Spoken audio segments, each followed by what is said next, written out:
नमस्ते बच्चों, last video में हमने एक्सरसाइज 14.2 का इंट्रोडक्शन पढ़ लिया था। क्वेश्चन नंबर 3 तक सॉल्व भी कर लिए थे। आज हम आगे के प्रश्न देख लेते हैं। तो क्वेश्चन नंबर 4 देखिएगा। उस रेखा का सदिश समीकरण ज्ञात कीजिए जो बिंदु 2-1 से गुजरती है तथा रेखा x-3/2 is equals to y plus 1/7 is equals to z-2/3 के समांतर है। एक बिंदु से गुजर रही है और दूसरी के समांतर है। पूछा क्या है? सदिश समीकरण। मैं इस क्वेश्चन में आपको कार्तीय और सदिश दोनों निकालना सिखाऊंगी। पूछा इसमें सदिश समीकरण है। तो देखिएगा, जिस बिंदु से गुजर रही है उसे हम किसके बराबर लेते हैं? ए वेक्टर के। पहले हम इसका कार्टेशियन फॉर्म निकाल लेते हैं, यानी कार्तीय रूप निकाल लेते हैं। ये कार्तीय रूप हमें दूसरी रेखा का दिया हुआ है। कार्तीय रूप होता क्या है? x-x1/a, y-y1/b, z-1/c। बता दिया था ये मैंने आपको लास्ट वीडियो में। यानी ये जो रेखा दी हुई है ये किस किस बिंदु से गुजर रही है?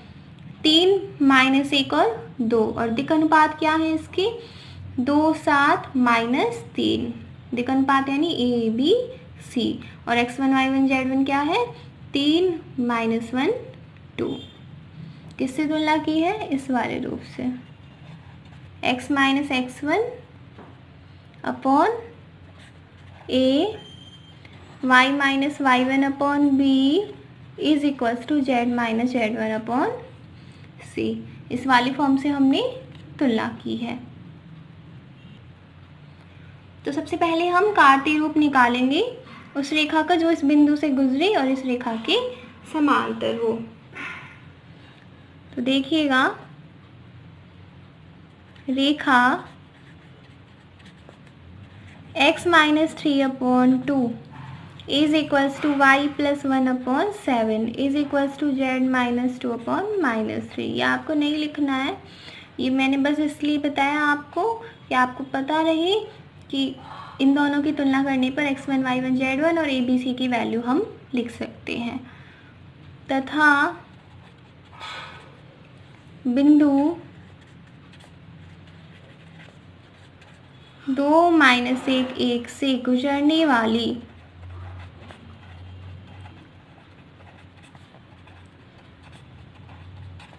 रेखा का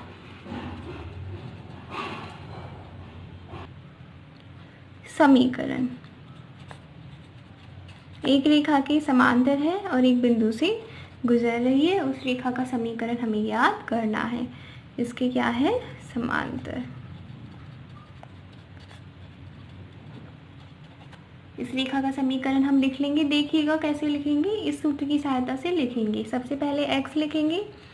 x1, y1, z1 क्या होता है? जहाँ से इस बिंदु से रेखा गुजरती है। किस बिंदु से गुजर रही है? 2-1 से। तो यहाँ पर वैल्यू रख देंगे। x-x1 की वैल्यू 2 जो समांतर रेखाएं होती हैं उनके दिक् अनुपात समान होते हैं। तो जो इसके दिक् अनुपात है वही इसके दिक् अनुपात होंगे। तो अपॉन में आएगा 2 बराबर y है सूत्र में, माइनस है, माइनस लगाया, y1 की वैल्यू -1। तो माइनस माइनस प्लस हो जाएगा। दिक् अनुपात क्या लिखेंगे? 7। फिर z लिखा, माइनस z1 की वैल्यू 1 और अपॉन में -3। ये कैसा रूप आ गया? कार्टेशियन रूप आ गया, कार्तीय रूप आ गया। यहाँ पर ब्रैकेट में लिख दीजिएगा, चूंकि समांतर रेखाओं के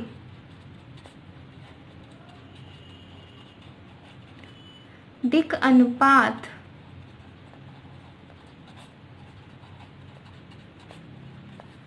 समान होते हैं। अब हम सदिश रूप देख लेते हैं। सदिश रूप में सूत्र क्या होता है? r वेक्टर बराबर a vector plus lambda b vector. ये वाला जो सूत्र है वो इसके ब्रैकेट में लिखिएगा, चाहे यहीं लिखा रहने दीजिएगा इसको। तो सदिश रूप लिख लेते हैं हम। उसके लिए हमारे पास a वेक्टर और b वेक्टर की वैल्यू होनी चाहिए।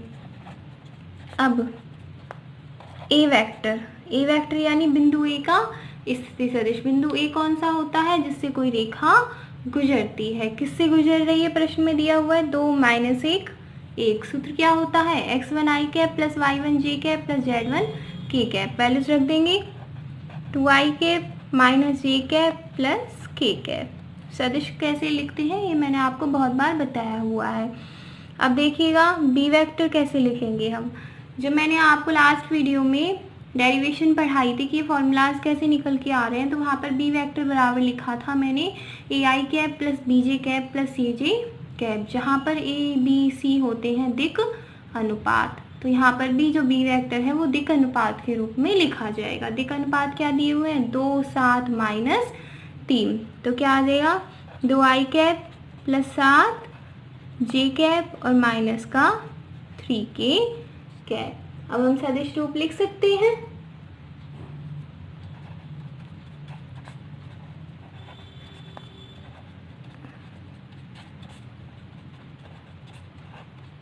आते हैं सदिश समीकरण। सबसे पहले सूत्र लिखेंगे, आर वेक्टर बराबर a vector plus lambda B vector. This implies r vector बराबर ए वेक्टर की वैल्यू कितनी है, 2i cap minus j cap plus k cap plus lambda B vector की value 2i cap plus 7j cap minus का 3k cap. ये आ गया सदिश रूप। समझ में आया होगा प्रश्न। अब तक जो हमने क्वेश्चन नंबर 3 तक किए थे उसमें हमें कार्तीय रूप नहीं दिया हुआ था, उसमें हमें सिंपली 2 पॉइंट दे दिए जाते थे, बिंदु ए तथा बिंदु बी। बिंदु बी का स्थिति सदिश दे दिया जाता था और बिंदु ए का हम स्वयं लिख लेते थे। तो वहाँ पर हम ये वाला फॉर्मूला लगा देते थे, आर वेक्टर बराबर a vector plus lambda B vector, और इसकी सहायता से कार्तीय रूप निकाल लेते थे। परंतु इस प्रश्न में ऐसा नहीं है। इस प्रश्न में एक बिंदु दिया हुआ है, जो बी वेक्टर होता है उसकी जगह एक रेखा दी हुई है जिसके समांतर रेखा हमें ज्ञात करनी है। तो हमने इससे तुलना की जिससे हमें दिक् अनुपात ज्ञात हुए। इसके समांतर और इस बिंदु से गुजरने वाली रेखा का समीकरण हमने इस कार्तीय रूप में रखकर ज्ञात कर लिया। फिर ए वेक्टर की वैल्यू लिखी। ए वेक्टर क्या होता है, बिंदु ए का स्थिति सदिश, यानी जिससे रेखा गुजर रही है। जो रेखा है वो 2 माइनस 1 1 से गुजर रही है। हमने फॉर्मूला पढ़ा हुआ है, आर वेक्टर बराबर एक्स आई कैप प्लस वाई जे कैप प्लस जेड की कैप होता है। तो एक्स वाई जेड की वैल्यू रख के वैल्यू ज्ञात कर ली। जो बी वेक्टर होता है वो दिक् अनुपात के रूप में होता है, यानी a i cap plus b j cap plus c k cap. तो ए बी सी की वैल्यू थी 2 7 माइनस 3, फॉर्मूले में रख दिया और आंसर प्राप्त हो गया। नेक्स्ट क्वेश्चन देखिएगा, क्वेश्चन नंबर 5। एक रेखा का कार्तीय समीकरण x minus 5/3 y plus 4/7 is equals to z minus 6/2 है। इसका सदिश समीकरण याद कीजिए। एक रेखा है, दो फॉर्म्स होते हैं, सदिश और कार्तीय। तो कार्तीय तो दिया हुआ है और कहा हुआ है कि सदिश ज्ञात कीजिए। दिया है रेखा का कार्तीय समीकरण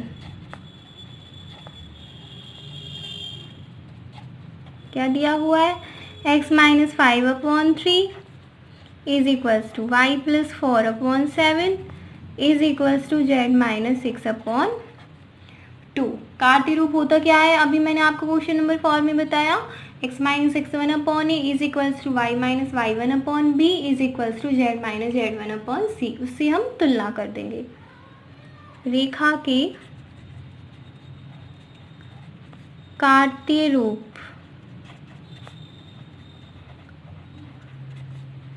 x minus x1/a is equals to y minus y1/b is equals to z minus z1/c से तुलना करने पर x1 y1 z1 क्या है, जिनसे कोई रेखा गुजर रही है और रेखा गुजरती किस बिंदु से है, बिंदु A से। बिंदु A x1 y1 z1। देखिएगा क्या प्राप्त होंगे, इन दोनों की तुलना कर रहे हैं। x1 की जगह क्या है, यहाँ पर 5 है। y1 की जगह देखिएगा माइनस का 4 है, -4 रहा होगा तभी तो माइनस माइनस प्लस प्राप्त हुआ होगा। और z1 बराबर कितना है, 6 है। आते हैं बिंदु ए का स्थिति सदिश लिख सकते हैं हम। ए वेक्टर बराबर कितना प्राप्त होगा, 5i cap minus 4j cap plus 6k cap. A vector तो प्राप्त हो गया। अब बी वेक्टर देखिएगा,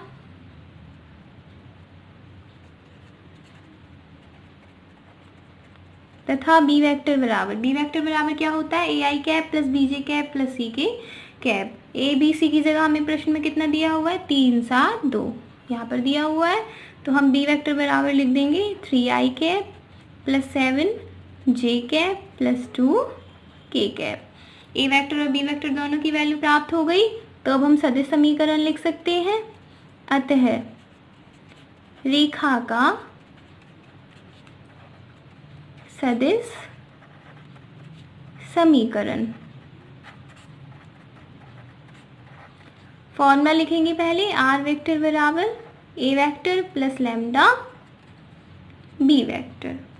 दिस इम्प्लाइज आर वेक्टर बराबर ए वेक्टर की वैल्यू कितनी है, 5i cap minus 4j cap plus 6k cap plus lambda B vector की value 3i cap plus 7j cap plus 2k cap. प्राप्त हो गया सदिश रूप।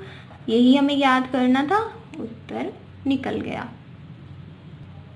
क्वेश्चन नंबर 6, उस रेखा का कार्तीय समीकरण ज्ञात कीजिए जो 1 2 3 से जाती है तथा -x - 2/1 is equals to y प्लस 3/7 इज इक्वल्स टू 2z - 6/3 के समांतर है। एक रेखा का कार्तीय समीकरण ज्ञात करना है हमें, जो बिंदु 1 2 3 से तो जाए और इस रेखा के समांतर है। अभी अभी हमने क्वेश्चन फॉर्म में पढ़ा, ऐसा क्वेश्चन ऐसा ही था। एक रेखा की तो समांतर और दूसरे बिंदु से गुजरती है रेखा। सॉल्व कर लेंगे हम इसे। देखिएगा, क्वेश्चन जो सॉल्व होता है उसको हल करने का अलग अलग अपना मेथड होता है। तो ऐसा नहीं कि मैं जिस तरीके से लिखूँ आप उसे ही फॉलो करें, आप कुछ भी लिख सकते हैं, बस सही तरीके से होना चाहिए और आपका जो उत्तर है वो सही आना चाहिए। तो ये जो दिया हुआ है यहाँ पर हम ए बी सी की वैल्यू लिख लेते हैं। क्या आएगी, 1 7 3। किससे तुलना करने पर आएगी, कार्टेशियन फॉर्म से, जो कि मैंने आपको पहले भी लिखाई है। रेखा के कार्तीय रूप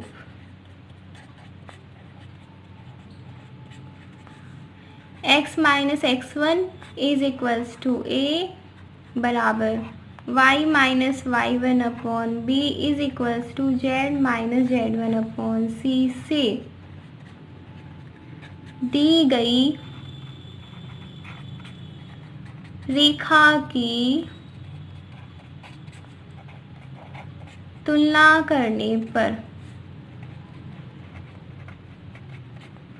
तुलना करेंगे हम। देखिए यहाँ पर होना क्या चाहिए था, x होना चाहिए था, परंतु यहाँ है कितना, माइनस का x होना चाहिए था x। तो पहले हम इस रेखा को सॉल्व कर लेते हैं। इसे हम x प्लस 2/-1 लिख सकते हैं। यहाँ से यदि हम माइनस कॉमन ले लें तो ब्रैकेट में x प्लस 2 आएगा और उस माइनस को अंश में ना लिखकर हर में लिख दें तो एक ही तो बात है। नेक्स्ट क्या है, y प्लस 3/7 जो दी गई रेखा है वो लिख रही हूँ मैं। यहाँ होना कितना चाहिए था, z होना चाहिए था, और यहाँ है कितना, 2 है। तो हम क्या करें, कॉमन ले लें। कॉमन ले लेते हैं हम, 2 को कॉमन ले लेते हैं। तो जब 2 को कॉमन लेंगे तो यहाँ क्या बचेगा, z - 3, 2 कॉमन है और 2 को हम नीचे ले जाएंगे तो वो हो जाएगा 3/2। 2 ऊपर है, यहाँ पर है, उसे नीचे ले जाएं तो एक ही तो बात है, एक ही बात है ना, इतना तो हम जानते हैं। तो मैंने दी गई रेखा को इस रूप में सिंप्लीफाई कर दिया है। क्या किया, यहाँ से तो माइनस कॉमन लिया और अंश में ना लिखकर हर में लिख दिया। जो y वाला था वो ऐसे कैसे है, यहाँ पर z होना चाहिए था, 2 कॉमन लिया तो ब्रैकेट में z - 3 बचेगा और जो 2 कॉमन लिया था उसे हम नीचे ले आए। तो a बराबर क्या होगा, अब -1। यहाँ से b बराबर 7 तथा c बराबर 3/2। अब जिस बिंदु से रेखा गुजर रही है वो बिंदु हमें दिया हुआ है, और वो बिंदु क्या होता है, x1 y1 z1। तो हम x1 y1 z1 की वैल्यू भी लिख लेते हैं। दिया है x1 बराबर 1, y1 बराबर 2 तथा z1 बराबर 3। अब हम लिख सकते हैं रेखा का कार्तीय समीकरण। x1 y1 z1 भी है हमारे पास और abc की वैल्यू भी है। अतः रेखा का कार्तीय समीकरण, वैल्यू रख देंगे x माइनस x1 की वैल्यू कितनी है 1 अपॉन में a की value -1 is equals to y minus y1 की वैल्यू 2 अपॉन b की value 7 is equals to z minus z1 की वैल्यू 3 अपॉन c की वैल्यू 3 अपॉन 2। वो ही है जैसे हमने क्वेश्चन नंबर 4 में किया था, वहाँ मैंने डायरेक्टली लिख दिया था क्योंकि इसमें आगे सदिश रूप भी निकालना था, इसमें हमें कार्तीय रूप निकालना है। मैंने आपको इसमें डिटेल से समझाया। जो मेथड आपको सही लगता है, मेथड सेम ही है, बस इसमें मैंने थोड़ा सा लिख ज़्यादा दिया है। तो यही हमारा उत्तर है। आप चाहें तो 2 को ऊपर भी ले जा सकते हैं और चाहें तो यहीं भी इस उत्तर को समाप्त कर सकते हैं। समझ में आ गया होगा आपको। एक इस तरीके से भी लिख सकते हैं इसको, x माइनस 1 2 से गुना कर दीजिए पूरी इक्वेशन को। यहाँ करेंगे तो 14 और यहाँ पर करेंगे तो 3। ये मैंने क्यों किया, अपॉन में 2 है ना, तो 2 को समाप्त करने के लिए पूरी में 2 से गुना कर दिया। तो यहाँ पर करेंगे -2 आएगा, यहाँ करेंगे 14 आएगा, यहाँ पर 2 से 2 कट जाएगा। ये भी सही है। आप चाहें तो इसे यहाँ भी छोड़ सकते हैं और आगे करना चाहें तो इस प्रकार होगा। नेक्स्ट क्वेश्चन देखिए, क्वेश्चन नंबर 8। एक रेखा का कार्तीय समीकरण 3x + 1 is equals to 6y - 2 is equals to 1 - z है। वह बिंदु ज्ञात कीजिए जहाँ से यह गुजरती है, साथ ही इसके दिक् अनुपात तथा सदिश समीकरण भी ज्ञात कीजिए। किसी रेखा का हमें कार्तीय समीकरण दिया हुआ है, पूछ ये रहा है कि वह बिंदु ज्ञात कीजिए जहाँ से यह गुजरती है, यानी बिंदु ए के निर्देशांक पूछे हुए हैं, साथ ही इसके दिक् अनुपात यानी ए, बी और सी पूछे हुए हैं, और उसके पश्चात में सदिश समीकरण भी पूछी हुई है, जो कि क्या होती है, आर वेक्टर बराबर a vector plus lambda B vector. तो सॉल्व करते हैं हम। दिया है रेखा का कार्तीय समीकरण कितना दिया हुआ है, 3x + 1 is equals to 6y - 2 is equals to 1 - z। अब जो कार्तीय रूप होता है वो तो x - x1 upon a, y - y1 upon B और z - z1 अपॉन सी के रूप में होता है। इसमें आ रहा है क्या, कहीं भी अपॉन में नहीं आ रहा। साथ ही जो x होता है वो अकेला होता है, उसके साथ किसी संख्या का गुणा थोड़ी होता है। तो हम क्या करें, 3 कॉमन ले लें, जैसे हमने क्वेश्चन नंबर 6 में किया। क्वेश्चन नंबर 7 मैंने आपको कराया नहीं है, उसे मैं आपको बाद में कराऊंगी। क्वेश्चन नंबर 8 हम कर रहे हैं। 3 को हमने कॉमन लिया, क्या आएगा, x + 1/3। यहाँ पर हम क्या कॉमन लें, y का गुणांक क्या है 6, तो 6 को कॉमन लें। यहाँ क्या बचेगा, y - 2/6, और इसे मैं माइनस कॉमन ले रही हूँ क्योंकि z आगे की तरफ होना चाहिए प्लस में। जैसे हमने क्वेश्चन नंबर 6 में किया उसी प्रकार कर रही हूँ। 3 को नीचे ले आएंगे तो 1/3 हो जाएगा। 2/6 को 1/3 लिख दिया मैंने। यहाँ पर 6 को नीचे ले आएंगे तो 1/6 हो जाएगा, और यहाँ पर हम -1 को नीचे ले जाते हैं तो -1/1 तो हम -1 लिख सकते हैं। अब ये कार्तीय रूप में हो गया। यहाँ से हम वो बिंदु लिख सकते हैं जिससे यह रेखा गुजरती है। किससे गुजर रही है, -1/3, 1/3 और 1 से, और दिक् अनुपात क्या है, 1/3, 1/6 और -1। क्या लिखेंगे अब, x - x1 upon a, y - y1 upon b is equals to z minus z one upon c से तुलना करने पर x1 y1 z1 की वैल्यू लिख सकते हैं हम। x1 बराबर क्या आएगा, -1/3। यहाँ प्लस तभी तो आया होगा जब ये -1/3 होगा। y1 बराबर 1/3, माइनस तो सूत्र में ही है। z1 बराबर 1, तो यह वह बिंदु निकल गया जिससे रेखा गुजर रही है। तो हम लिख देंगे अतः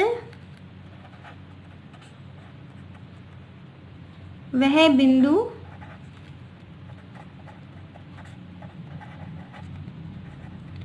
जहां से रेखा गुजरती है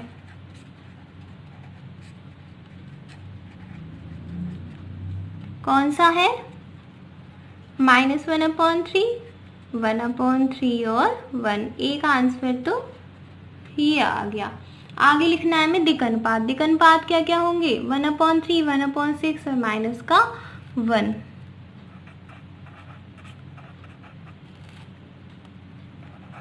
दिक् अनुपात बराबर 1/3, 1/6 और माइनस का 1। इसे और सिंप्लीफाई करें तो जो हर में सबसे ज़्यादा राशि है उससे गुणा कर दो पूरे को। जैसे 6 सबसे ज़्यादा है हर में, तो 6 से गुणा करेंगे कितना आएगा 2। 6 से गुणा करेंगे तो 3 से 6 कट जाएगा 2 बार। यहाँ पर 1 और यहाँ पर कितना आएगा माइनस का 6। क्या किया है हमने, जो हर में सबसे ज़्यादा राशि थी उससे पूरी का गुना कर दिया। एक आंसर ये आ गया। अब बचा क्या, सदिश समीकरण, वो भी निकाल लेते हैं हम। सदिश समीकरण होता क्या है, आर वेक्टर बराबर a vector plus lambda B vector. तो सबसे पहले हमें ए वेक्टर की वैल्यू लिखनी होगी। ए वेक्टर हम किसकी सहायता से लिखते हैं, उस बिंदु से जिससे रेखा गुजर रही है। वो बिंदु हमने अभी अभी निकाला, कितना था, -1/3, 1/3 और 1। उसे भी हम चाहें तो आगे सिंप्लीफाई कर सकते हैं। मैं सिंप्लीफाई नहीं कर रही हूँ। -1/3 आई कैप प्लस 1/3 जे कैप और के कैप। गलती से बोल दिया मैंने, इसको हम सिंप्लीफाई नहीं करेंगे। दिक्कनुपात को तो हम कर सकते हैं क्योंकि वो रेशोज होता है, अनुपात होता है। ऐसे थोड़ी है कि x1 y1 z1 की वैल्यू को हम चेंज कर देंगे, वो हम कभी भी चेंज नहीं करेंगे। ध्यान रखिएगा इस चीज़ को। दिक्कनुपात में मैंने 6 का गुना क्यों कर दिया, क्योंकि वो एक रेशो है।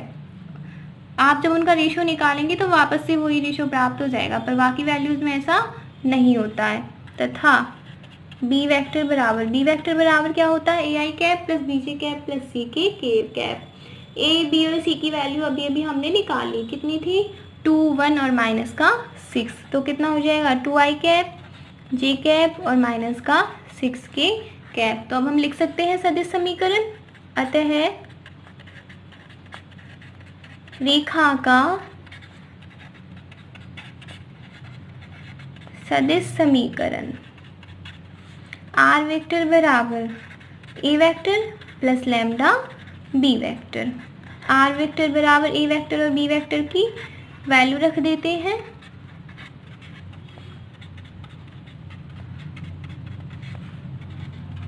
जो भी वैल्यूज हमने अभी निकाली, ए वेक्टर और बी वेक्टर की वो वैल्यूज रख दी और आंसर प्राप्त हो गया। 3 चीज़ें निकालनी थी हमें इसमें, x1 y1 z1, A B और सी और रेखा का सदिश समीकरण, तीनों हमने निकाल दिए हैं। अब देखिए क्वेश्चन नंबर 9। बिंदु 1, 2, 3 से गुजरने वाली रेखा का समीकरण ज्ञात कीजिए जो सदिश 3i cap plus 2j cap minus 2k cap के समांतर है। ऐसा क्वेश्चन हम सॉल्व कर चुके हैं, तो आप इसे स्वयं करेंगे। कैसे निकालेंगे मैं आपको थोड़ी सी हिंट दे देती हूँ। आर वेक्टर बराबर क्या होता है, a vector plus lambda B vector. A vector यानी उस बिंदु का सदिश जो कि जहाँ से रेखा गुजर रही है। कहाँ से गुजर रही है रेखा, 1, 2, 3 से। तो ए वेक्टर बराबर क्या आ जाएगा, i cap plus 2j cap plus 3k cap. और जिसकी समांतर होती है वो किसकी वैल्यू होती है, बी वेक्टर की। समांतर किसकी है, 3i cap plus 2j cap minus 2k cap के। आर वेक्टर बराबर a vector plus lambda B vector में रख लीजिएगा, आंसर आ जाएगा। क्वेश्चन नंबर 10 देखिए। बिंदु जिसका स्थिति सदिश 2i कैप माइनस जी कैप प्लस 4k कैप है से गुजरने वह सदिश i cap plus 2j cap minus k cap की दिशा में जाने वाली रेखा का सदिश और कार्तीय रूपों में समीकरण ज्ञात कीजिए। इसे भी आप खुद करेंगे। हिंट दे देती हूँ कि कैसे करेंगे। किससे गुजर रही है रेखा? 2i कैप माइनस जी कैप प्लस 4k कैप से। तो ये तो हो गई ए वेक्टर की वैल्यू। किसके समांतर है? i cap plus 2j cap minus k cap. चाहे की दिशा में लिखा हो चाहे समांतर लिखा हो, किसकी वैल्यू हो गई है? बी वेक्टर की। फॉर्मूला क्या लगाएंगे? आर वेक्टर बराबर a vector plus lambda B vector. यहाँ से तो आ जाएगा सदिश रूप। और फिर क्या करेंगे? आर वेक्टर बराबर एक्स आई कैप प्लस वाई जे कैप प्लस जेड के कैप रख के तुलना करके लैम्डा की वैल्यू निकाल के कार्तीय रूप लिख लेंगे। क्वेश्चन नंबर 1 और 2 में मैंने आपको कराई हुई है ये चीज़ें, फिर भी सॉल्व नहीं होता है तो आप मुझे बता दीजिएगा।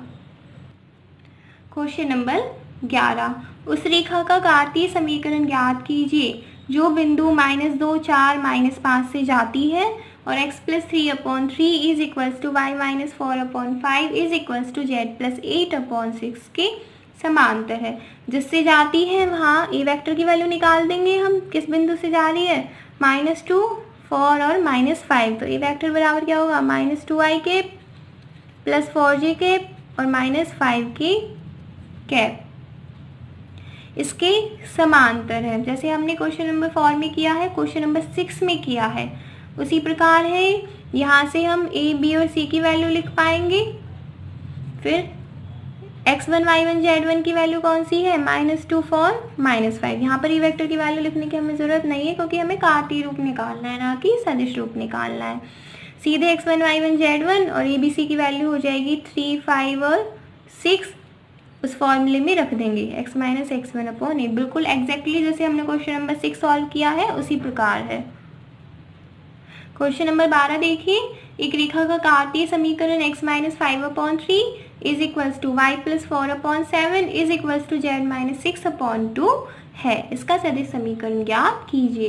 ये क्वेश्चन नंबर 5 की तरह है, एग्जैक्टली उसी की तरह करेंगे आप। पहले आप x minus x1/a, y minus y1/b, z minus z1/c से तुलना करेंगे।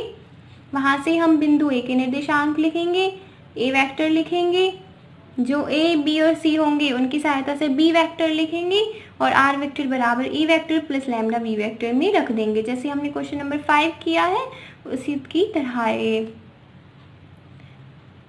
तो आज की वीडियो यही समाप्त होती है। बची हुई क्वेश्चंस हम नेक्स्ट वीडियो में सॉल्व करेंगे।